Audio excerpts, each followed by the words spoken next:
it would work to show some concrete substance to this decision, but that didn't happen. But I'd like to take it from a different angle. This is not the business world, but even in the world of politics and international diplomacy, there is an issue of cost effectiveness.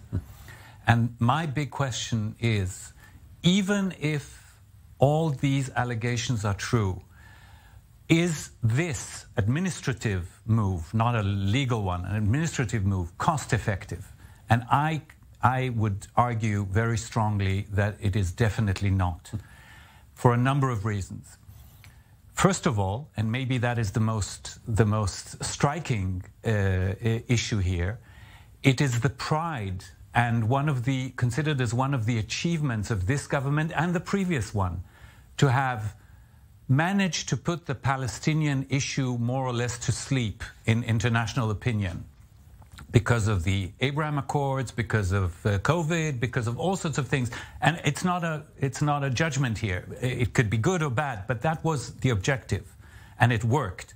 And here, for this issue of 6 NGOs, you have international uproar, you have condemnations from across Europe, you have tension with the American administration, you have headlines in every newspaper around the world condemning Israel and questioning that move, which is considered to be a move against innocent NGOs, humanitarian NGOs. So we have gone back months, maybe years in that achievement. And the question is, could it have been done differently? Could maybe other measures have been considered against these organizations or against individuals who have broken the law?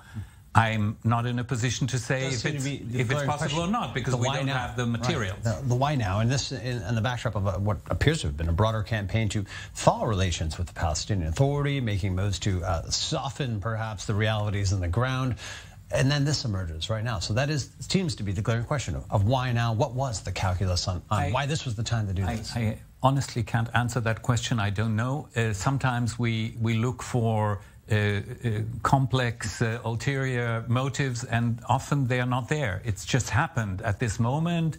If it is true that it's the fruit of years of research, then maybe whoever did that research came to the conclusion that it was over, that they had everything they needed, and presented it to the minister. In the end, it's the responsibility of the Minister of Defense. It was his decision. So did he make it taking everything into consideration or not? Time will tell, because unfortunately, I'm afraid that this is going to stay with us for quite a while. Certainly not the end by a long stretch of this story here. Ambassador Daniel Shek, thanks for being with us on this emerging topic.